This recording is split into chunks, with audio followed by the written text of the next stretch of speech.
الأب والأبر والروح قادش اليقرد باسمه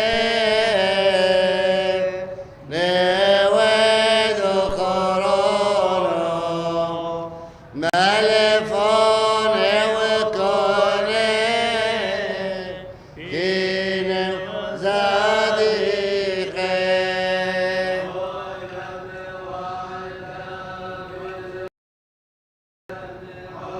من آمين على قرد باسمه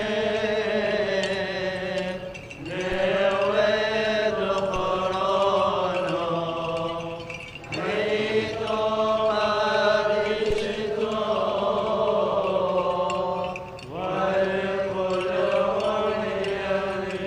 اللهم اقبل بعطفك بخور عبيدك ارتضي بعطر كهنتك ولتطمئن مشيئتك إلى خدمة الساجدين لك اجعل ذكرا صالحا لوالدتك وقديسيك وراحة لكل الأموات المؤمنين الراقدين على رجائك أيها الابن المسيح الذي يوجد ويسبح مع أبي وروحه القدوس إلى الأبد.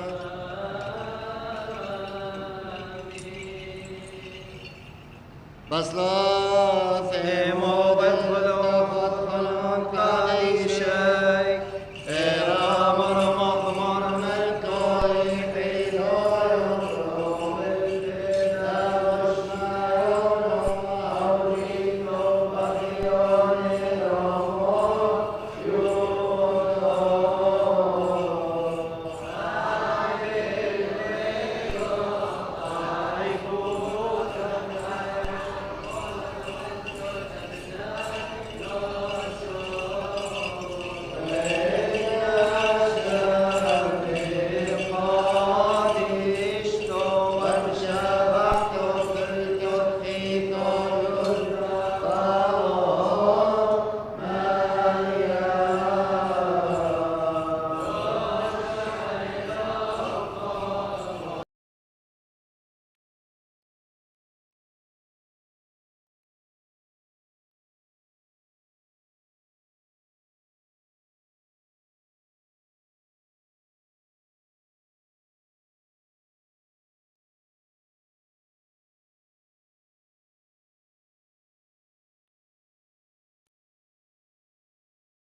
عند الذين يسلكون طريق الهلاك، وأما عندنا نحن الذين يسلكون طريق الخلاص فهو خلق الله.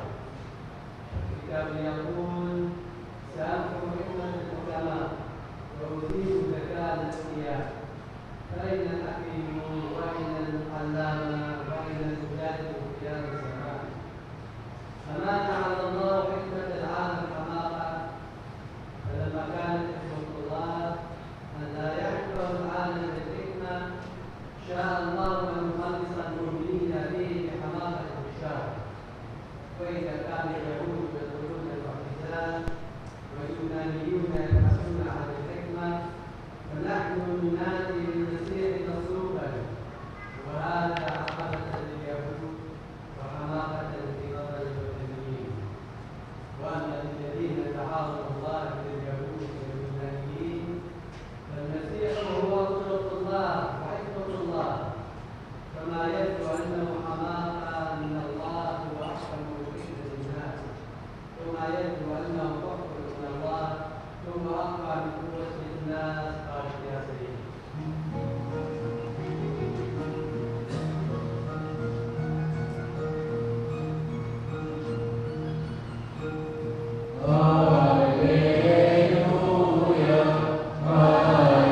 حينئذ يعود الذين في أرضها إلى الجبال والذين في المدينة فليفروا منها والذين في الحقول لا يدخلونها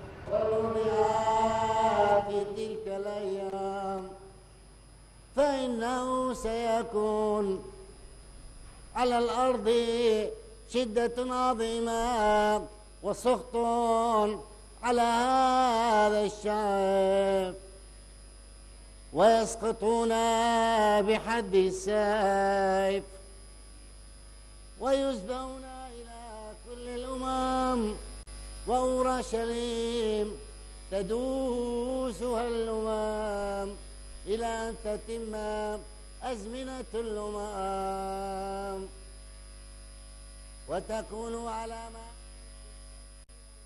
والنجوم ويكون على أرض العقاب الشرور وحيرة من جاشع البحر وتذهب نفوس الناس من الخوف وانتظار ما ساحل المسكونة وتتزعزع قوات السماء حينئذ يرون ابن الإنسان آتيا في سحابة مع قوة كثيرا ومجد عظيم فإذا بدأت هذه أن تحدث تشجعوا وارفعوا رؤوسكم لأن خلاصكم قد قرب الله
وكانت في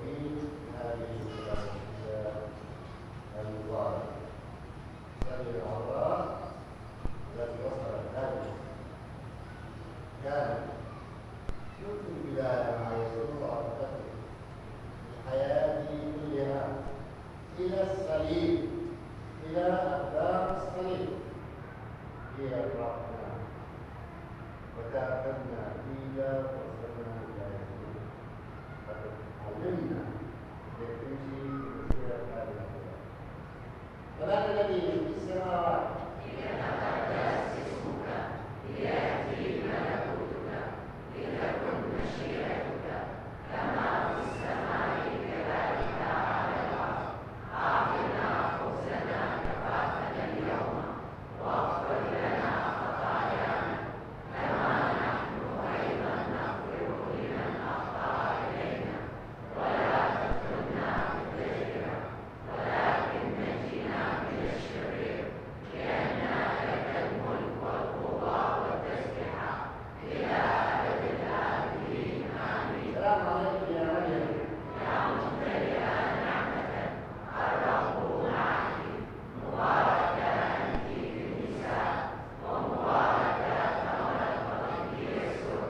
يا مريم القديسة، يا والدة الله، صلي لأجلنا نحن الخطاة، الآن وفي ساعة موتنا. آمين. بسم الله والابن والروح القدس، كما كان في البدء والآن وعلى الدوام وإلى أبد الآبدين. آمين.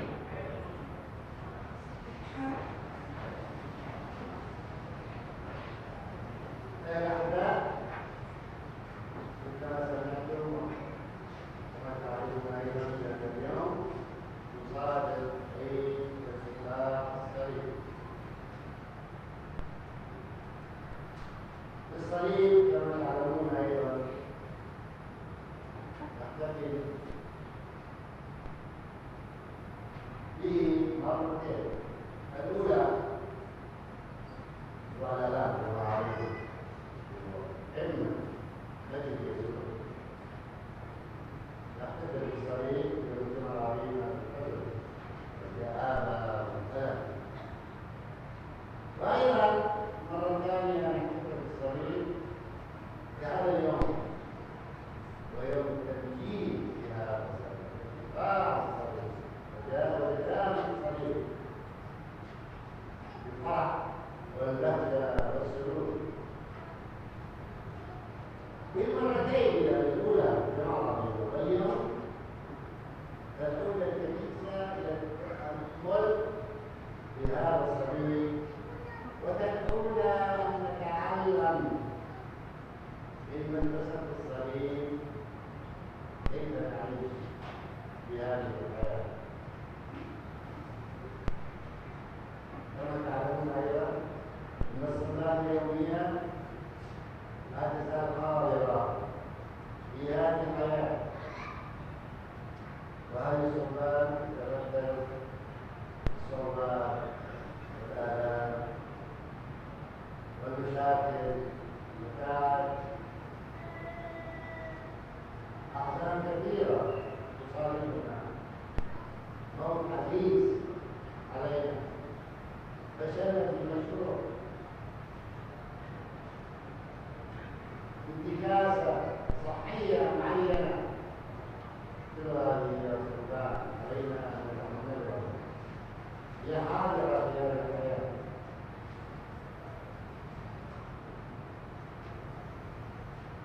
مجددا هذا الصليب قلنا من رحم هذه الصعوبات علينا أن نتأمل كيف نسير بروح الإيمان ومن دون تضمن وخوف الشك. هذه الأشياء نور كثير. ما هي الجو؟ هذه من الأجواء ولا يا من الأفراح يا صغير حقيقة أن لم نمشي، لم نتحمل الصعوبات حتى نتوصل. ما نقدر نصل إلى القيامة بدون جمال. يقول واحد من أهل الجمال، يقول واحد من سلام وعليه أن يتحمل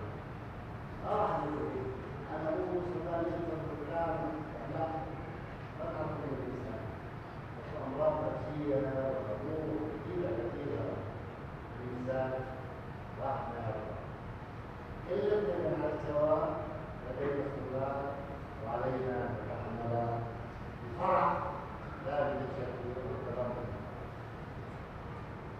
الصليب كان للسيد المسيح طريقا للانتصار وخلاصا للعالم،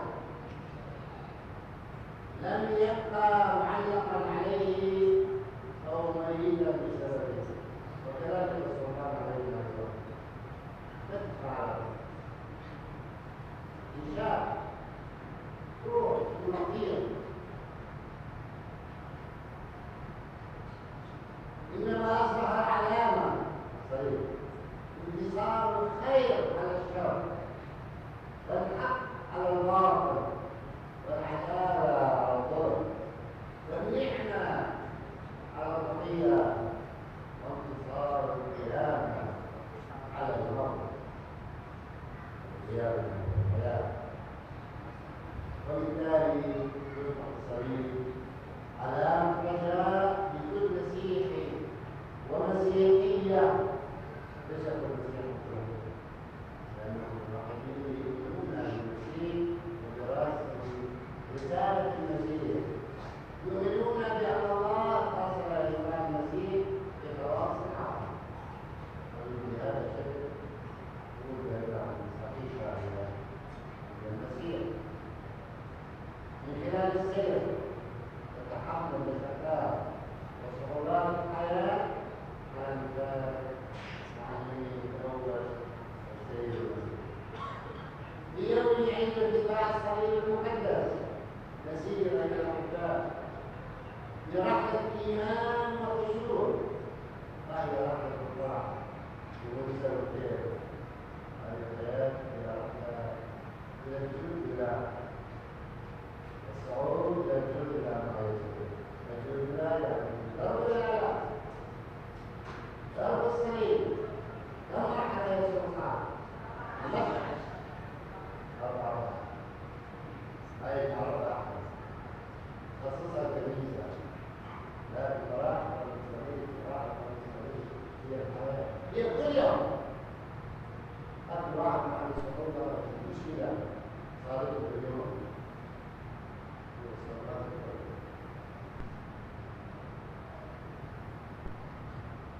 اليوم عيد انتقال الصليب المقدس إلى يسير برحلة إيمان وخشوع نحو الجلد، حيث ولدت اسمعوا حيث ولدت أعظم قصة حب من رحمة الألم.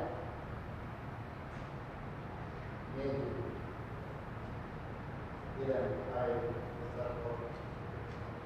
الصليب يسوع احترق الصليب فعل قتل لأنه اليهود واليهود لعنة في الوقت تظل شاهدا حديث لا تكون منه حتى يعود من أحقر إنسان أكبر مجرم من كبار المجرمين كانوا حملهم السلطان يقال ذلك أنت أي هذا كان الشخص الذي كان يعرف على السلطان ويا الله يا هذا لكن البشر ما عرف لأنهم حملوا الصليب برفض المجد راح يصير بعد القيامة رمز المجد والغلبة. هذا العلم الذي جلس على يمين الله، لكن كل إنسان يؤمن به يتحمل ويسبق إلى الحياة. فهو المجد المسيح الذي سعد يوم وقدر مات الدنيا وقام ليصعد إلى المكان الأول في مجد السماء. هذا هو المكان اللي حضرنا الله له. نحن الورثة في هذا النعيم في مجد السماء. وتأمل في يسوع المصلوب وفيه نرى جميع المرضى الكاملين الحزانة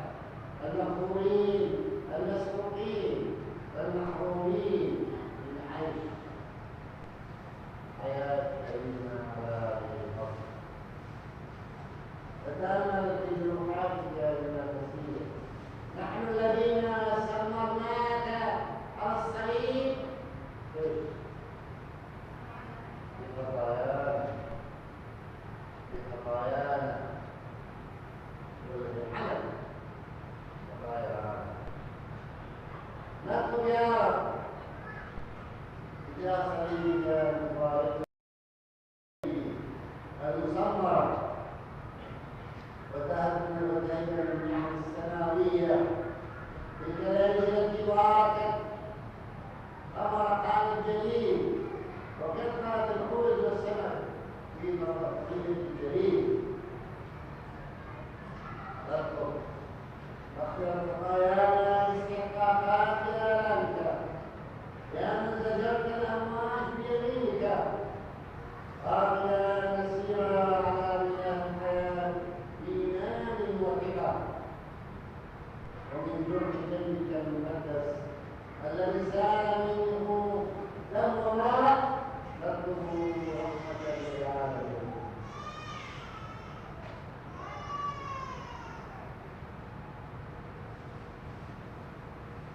إننا نطلب شفاء يا رب يا رب، نطلب فرحا في هذا الزمان بشرار الفرح يوسف.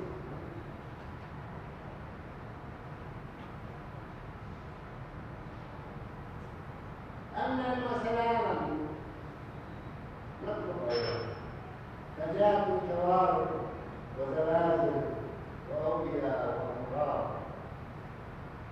نطلب مغفرة الخطايا وسير النعم والعطايا.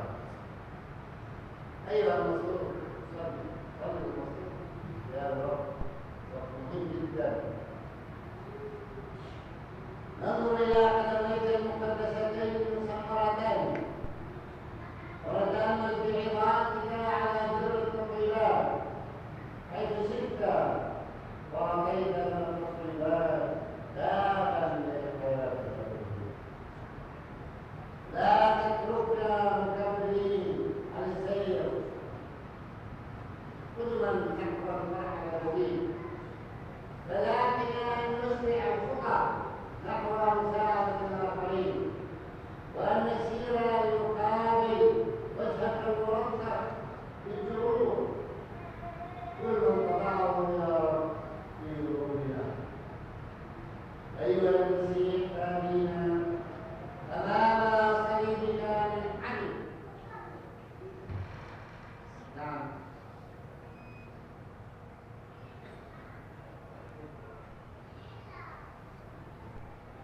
إجلالا وحبا ونمسك بيد أمك الحزينة مريم ويد تدبيرك الحبيب محمد ومعهما الأنبياء عليك التي ترى قلوبنا بعشق وحب محدث ونلتمس نعم السماء بأهل الأرض جمعاء. في يوم عيد اتباع الصليب المقدس لسان حالك أيها المخلص الخاطئ ويقول انهض احمل صليبك امشي. أنا أبرأتك لا تخف العالم الصليب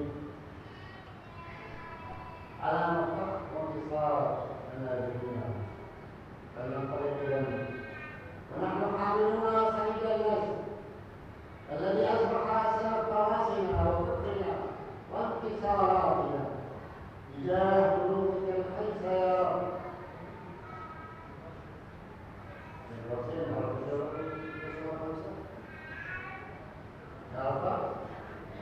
يروح الساعة 5 لو ظلمت الدولة أدري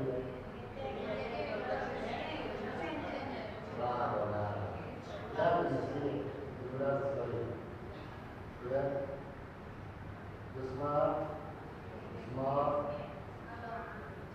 مسمارين زيت صادق وحربة وضربة أيضا يروح يسوى 5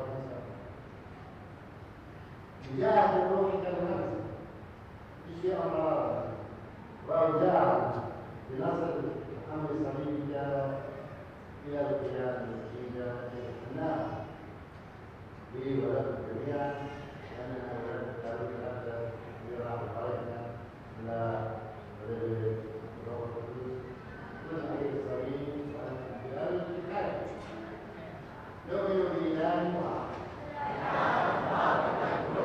وخالق السماء والأرض وكل ما يرى وما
أيها الإله الرحيم القدوس، يا من أعطانا مائدة مقدسة روحية بابن الوحيد ربنا وإلهنا ومخلصنا يسوع المسيح، اقبل بأن الرضا تهدم هذه الذبيحة غير الدموية، وامنحنا يا رب موهبة روحك القدوس، أين لندعو من قدسك بقلب طار وضمير صالح، أنعم علينا بذلك السلام الذي منحه ابنك الوحيد تلاميذه القديسين، حتى إذا ما تبادلنا السلام بقبلة مقدسة نؤدي الحمد لنعمتك القادرة على كل شيء، ولابنك الوحيد روحك القدوس الآن وكل أوان وإلى أبد الآبدين.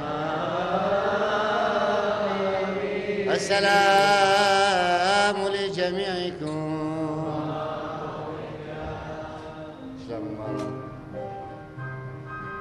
اسلام المرأة.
بارك مور فليكن يا رب سلامك وأمنك وحبك وحنانك ونعمتك الإله معنا وبيننا أيام حياتنا كلها، لنرفع إليك الحمد لابنك الوحيد وروحك القدوس الآن وكل أوان وإلى أبد الآبدين. آمين. نسجد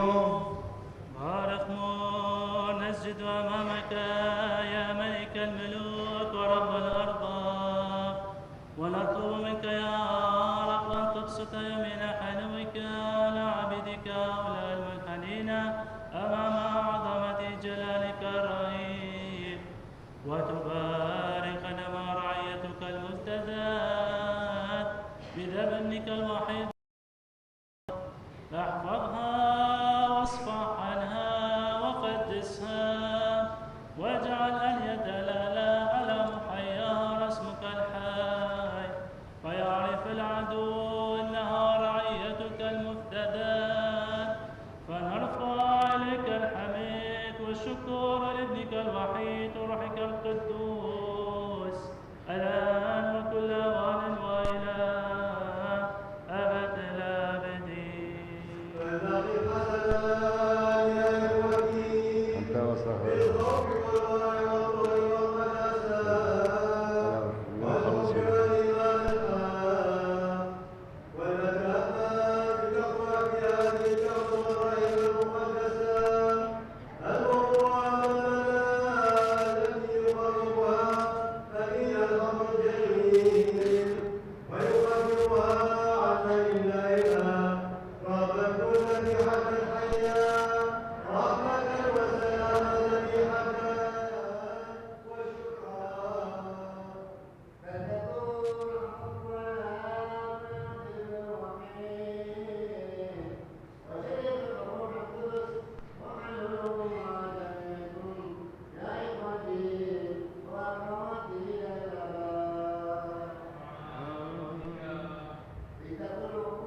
فنخبر إنه لواجب ولائق أن نسجد لك ونمجدك يا من حقا أنت والله الآب مع ابنك الوحيد وروحك القدوس. أنت أتيت بنا من العدم إلى الوجود، وبعد أن سقطنا وتفاقمتنا ولم تغب عنا عند افتقادنا حتى صعدت إلى السماء ومنحتنا الملكوت الآتي.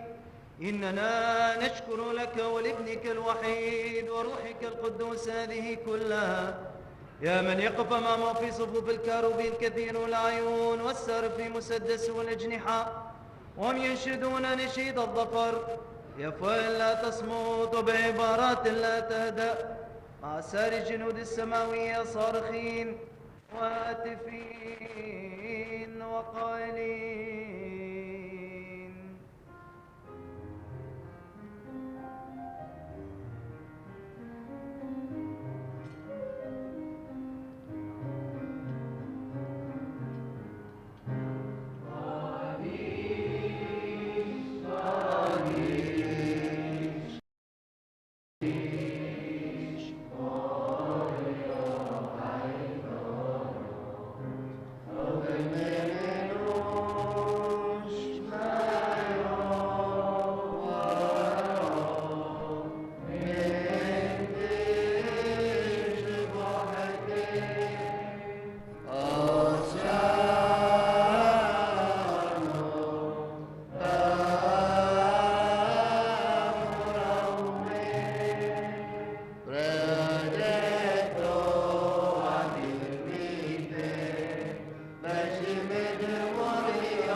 قدوس وكل القداسة أنت أيها الإله الآب مع ابنك الوحيد ومع روحك القدوس. قدوس وكل القداسة أنت ومجدك عظيم جدا. إنك هكذا أحببت العالم حتى بذلت ابنك الوحيد لأجله لكي لا يهلك كل من يؤمن به بل تكون له الحياة الأبدية.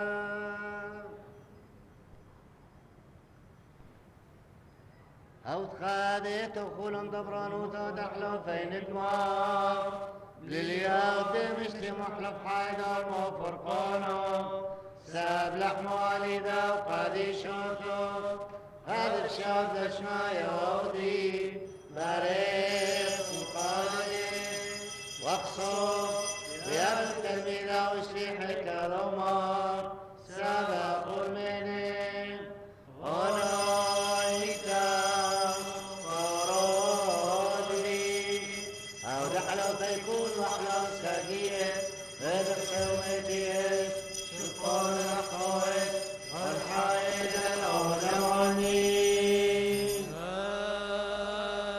آمين.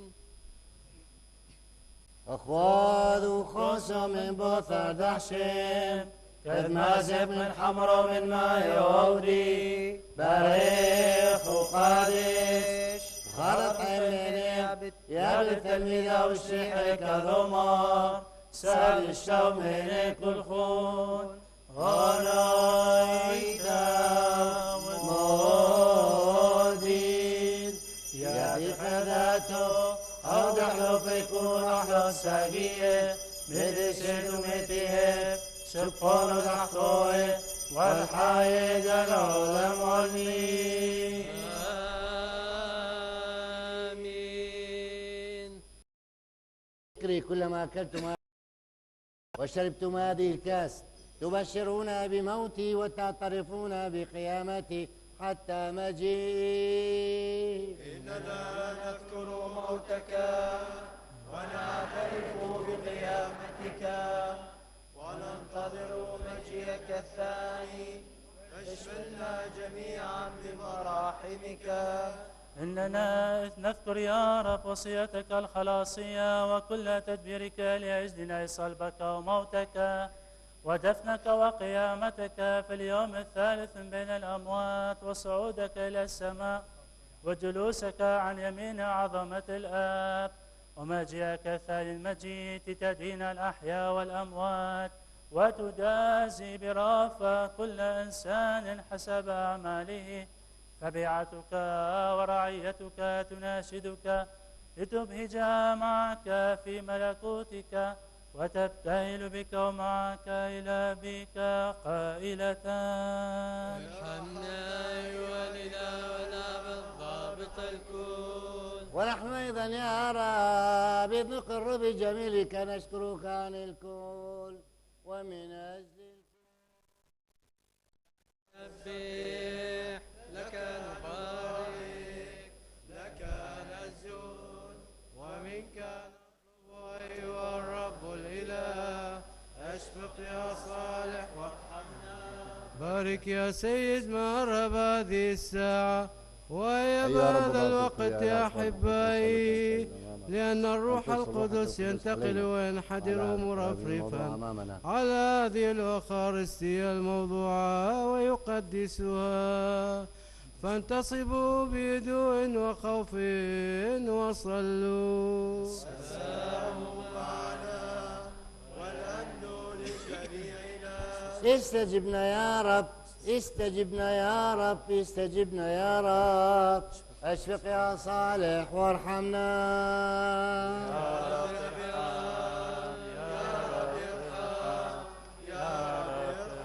وتحاوي من اللحمون أو بارم يقرد موران يشون شيحون والخاصون ودمود إليه موران يشون شيحون.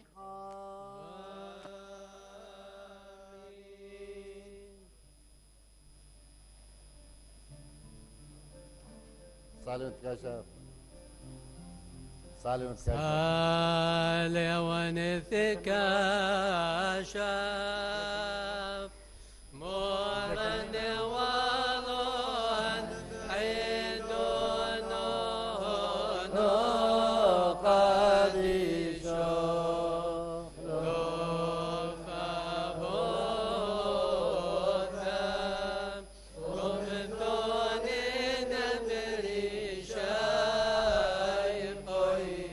سمية الخالدة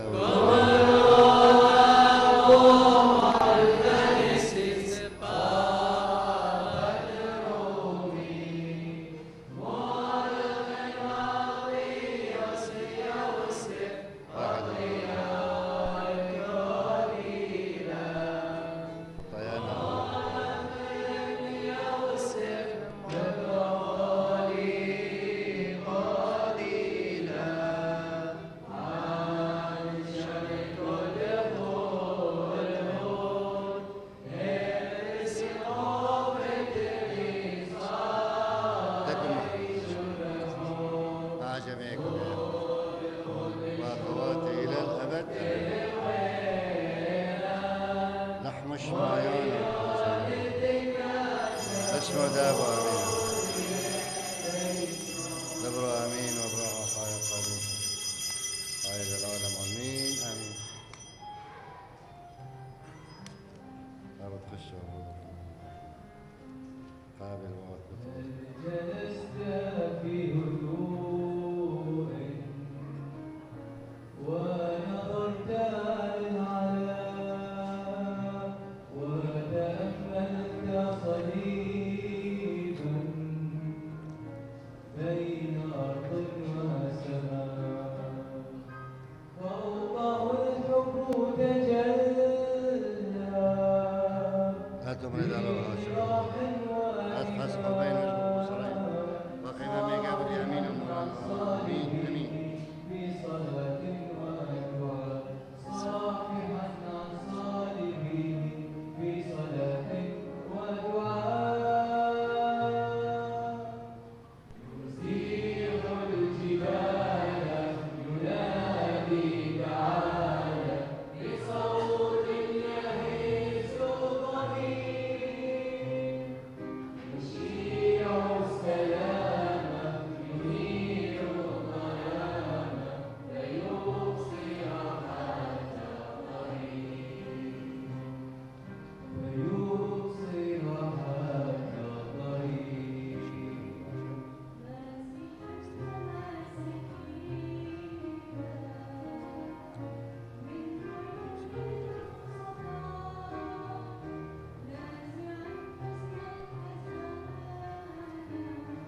أيها الإله الحي والرب الكريم،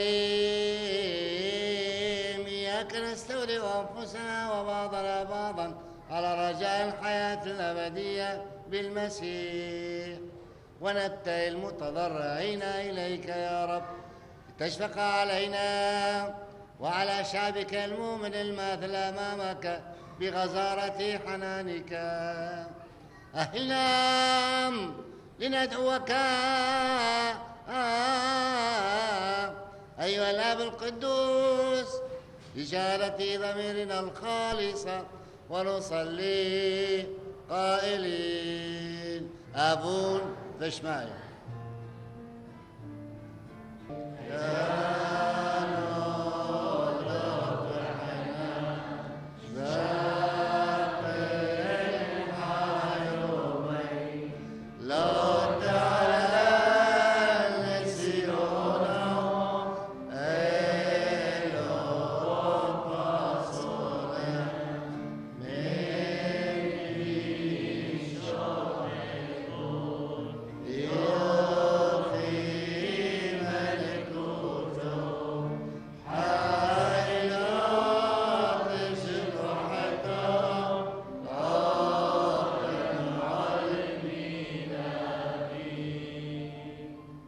بارك مرجل يا رب، لا تدخلنا بالتجربة لكن نجنا من الشرير ومن كل ما يحاكي، لأن لك الملك والقوة والتسبيح ولابنك الوحيد وروحك القدوس الآن وكل أوان وإلى أبد الآبدين. السلام لجميعكم.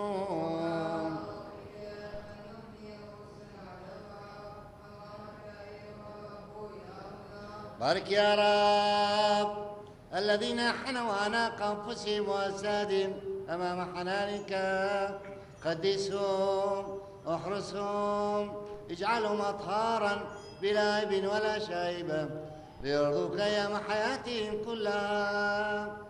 فنرفع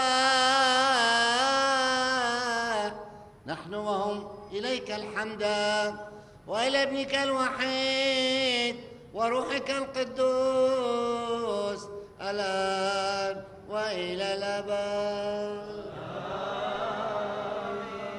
لتكن نعمة الثالوث الأقدس غير المخلوق الأزل الأبد المتساوي في الجوهر، ورحمته مع جميعكم يا إخوتي وأخواتي إلى الأبد.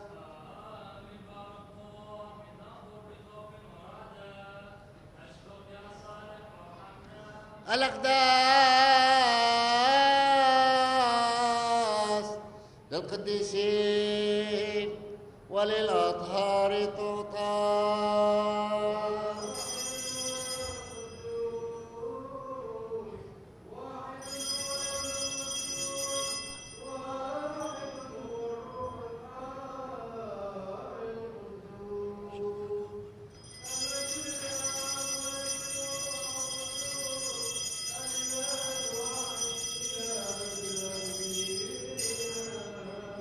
معنا الآب الواحد القدوس الذي خلق العالم بحنانه.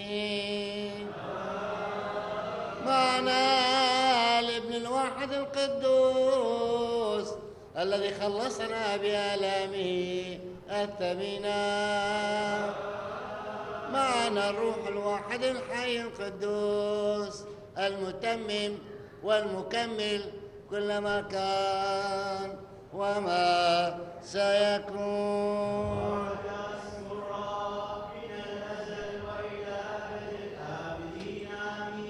إن فمك القدوس الطاهر يا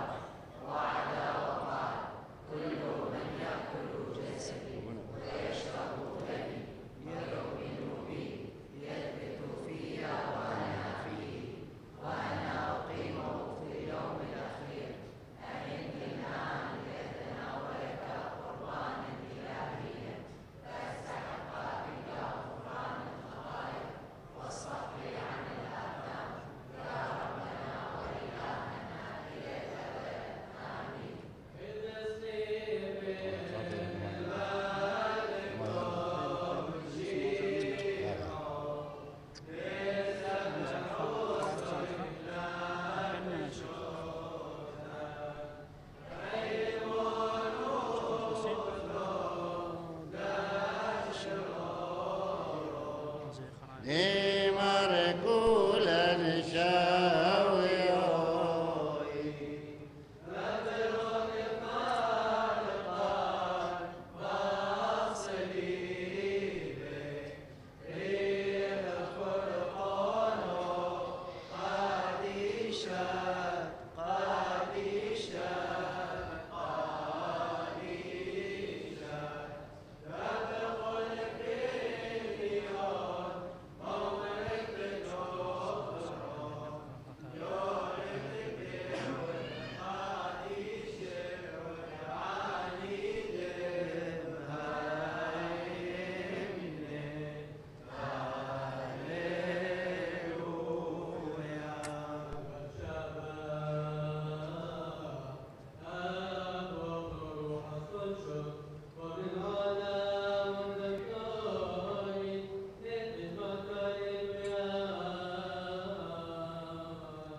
من مذبحك المبرر فينحضر غفران لأبنائك وبناتك يا ابن الله الذي أتى لخلاصنا وسيأتي لأجل انبعاثنا وتجديد جنسنا إلى الأبد. وابسط يا رب يمينك غير المنظورة وبارك هذا الجمع الساجد لك المقتبل جسدك ودمك الكريم لمغفرة الذنوب والصفح السيئات وبياض الوجه أمامك يا ربنا وإلهنا إلى الآباد. فلتكن مراحم الله العظيم ومخلصنا يسوع المسيح على حامل هذه الأقداس وعلى وابيها وآخذيها وعلى كل من تعب واشترك فيها مراحم الذات القدوس في العالمين إلى الآباد.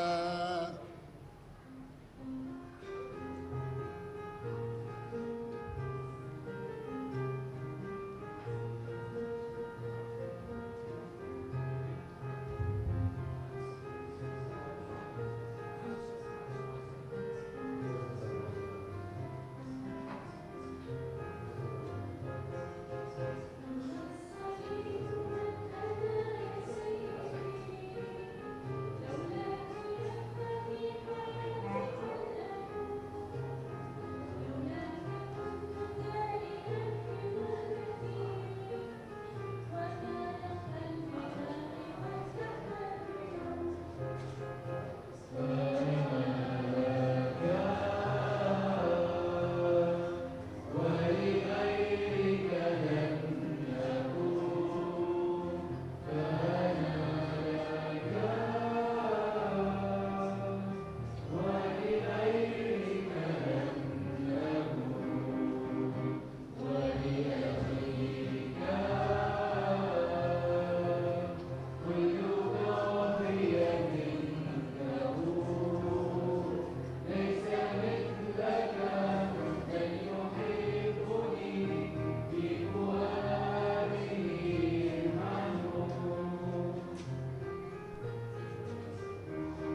الصليب يحملك ويكن لك منتهى الغفران.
نشكرك اللهم يا رب الأجناد المقدسة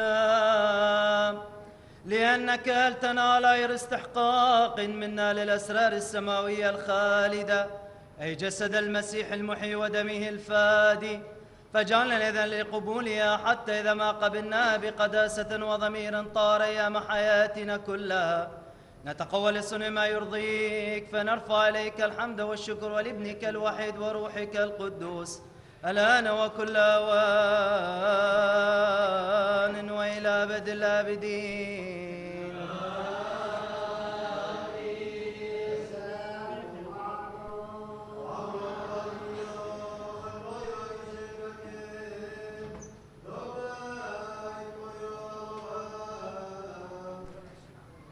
بارك موار اللهم يا ربنا يا من تنازل برافته وتواضع من أجلنا بوفرة نعمته ولطفه ومنحنا شركة أسراره المقدسة. احفظ يا رب واختم عبيدك الساجدين لك بيمينك الظافرة، فنحفظ بلا ضرر بقداسة هذه الأسرار التي أخذناها واجعلنا لا نعود إلى الخطيئة، فنرفع بك الحمد والشكر ولابنك الوحيد وروحك القدوس الآن وكل أوان وإلى أبد الآبدين.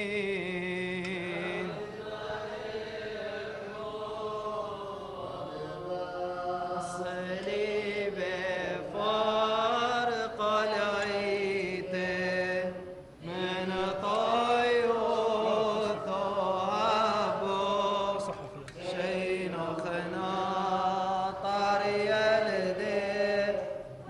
أصل بنور شينا شين لاش معيوني